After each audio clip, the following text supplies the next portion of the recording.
Hello সবাইকে, আজকে আমাদের গ্রামে হলো নীল পুজো। নীল পুজো বলতে গাজন, আর এই সময়ে অনেক গ্রামেই গাজন হয়, তাই আমাদেরও এই টাইমটাতে গাজন পড়ে। তো আমাদের গ্রামে গাজন কেমন হয়, কীভাবে পুজো হয়, চলো সকাল থেকে সন্ধ্যে অবধি কী কী নিয়ম হয় তোমার সাথে শেয়ার করি। ফার্স্টেই আমাদের হয় ভোরবেলায় কাটা খেলা। ভক্তরা এর ওপরে এখন শুয়ে গড়াগড়ি দেবে, এটাই হলো নিয়ম। এটা কত মাহিত্য দেখো শুধু। তারপরে আমরা পুজোটা রেডি করে নিলাম, সকাল সকাল আমরা পুজোটা দিতে যাব। এই দেখো, এটা হলো বাবা অনানিতের মন্দির। আমাদের কত ভিড় দেখো, সকাল থেকে এত লাইন পড়ে গেছে এখন। এটা হলো আমাদের বাবা ভৈরবনাথের মন্দির। এখানে ঘোড়া বিক্রি হচ্ছে, কারণ বাবাকে সবাই ঘোড়া দেয়। এখানে পাঠা বলি দান হয়। তারপর আমরা মন্দির ঢুকে গেছিলাম, মন্দির ঢুকে দেখি কত ভিড় দেখো শুধু, সকাল থেকে কত ভিড় হয়েছে। এই হলো আমাদের বাবা অনাদিনাথ। সবাই দর্শন করে এলো, বাবা খুব জাগ্রত। বাবা সবাইকে ভালো রেখো, সুস্থ রেখো। জয় বাবা অনাদিনাথ। এই হলো বাবার মন্দিরের ভিতরটা। এখানে বাবা নন্দী, এই একটা মহাদেব আমাদের। আর এখানে এখন হচ্ছে ডন্ডি কাটা। সকাল থেকে এখন ডন্ডি কাটা চলছে, সারাদিন এখন ডন্ডি কাটা হবে। বাবা তো খুব জাগ্রত, যাদের মানসিক পূরণ হয়েছে তারা এখানে বাবার কাছে ডন্ডি কাটে। আমি আর মা সকাল সকাল পুজোটা দিয়ে দিলাম, হয়ে গেল আমাদের পুজো। তাও কত ভিড় দেখো সকালবেলায়, আরও একটু খুব পর হলে আরও ভিড় হয়। এই দেখো মন্দিরের চারিপাশটা এখন একটু ফাঁকা ফাঁকা লাগছে, একটু পর কত ভিড় হবে। এখানে ঘোড়া বিক্রি হচ্ছে, সব বাবাকে আমিও পুজো দিয়ে এসে একটু রেডি হয়ে নিলাম। এবার যাবো সব বান্ধবীদের সাথে একটু ঘুরতে মন্দির দিকে।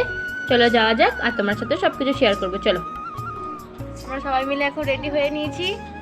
একজন আর আরেকজন, চলো যাওয়া যাক। চলে এলাম মন্দিরের ভিতরে, আর দেখি কত ভিড় হয়েছে, দেখছো কত লাইন পড়ে গেছে। আমরাও তিনজন মিনিট ভিডিও করে নিচ্ছিলাম, আর বান্ধবী মেয়েটাকে একটু দেখাতে বলছিল, ও আর তাকাবে না, ওকে পিচারা খুবই গরম করছে। যাদেরকে ছাড়া আমাদের পুজো অসম্পূর্ণ তারা এখন এখানে বসে রেস্ট নিচ্ছে, ভক্তরা আর ঢাকিরা। দেখো এখানে বসেছিল জিলিপির দোকান, আইসক্রিম দোকানে প্রচণ্ড লাইন। আর কেনই বা হবে না, যা গরম পড়েছে আজকে প্রচণ্ড। আমরা একটু সবাই মিলে ফটো তুলে নিচ্ছিলাম, না তুললে হয় বলো, গ্রামের পুজো। আর এই দেখো এখানে পাঠা বলিদান হচ্ছে, কত ভিড় হয়েছে দেখছো। পাঠা বলি এখানে ভোলেনাথের মন্দির এখন বলিদান চলছে। আমাদেরও বাড়িতে পাঠা পড়ে। এই দেখো এটা বলি হবে। এই দেখো ভৈরবনাথের মন্দিরে পাঠা বলিদান হচ্ছে। আমি কোনোদিনও দেখিনি পাঠা বলিদান, আমি ভিডিওটা একটা ভাইকে দিয়ে করালাম তোমার সাথে শেয়ার করবো বলে। দেখো পাঠা বলিদান হচ্ছে, আমার কিন্তু খুব মায়া লাগে, আমি কোনোদিনও দেখতে যাই না। পাঠা বলিদান সুসম্পন্ন হওয়ার পর এখানে ভক্তরা ঢাকের তালে লাঠি খেলা চলছে। দেখছো কত সুন্দর লাঠি খেলা চলছে এখানে, কি সুন্দর লাগছে দেখো।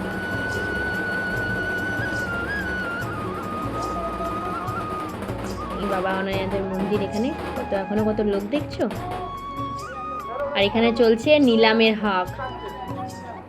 দেখো তোমরাও শোনো, দেখো নিলামের হাক চলছে এখানে।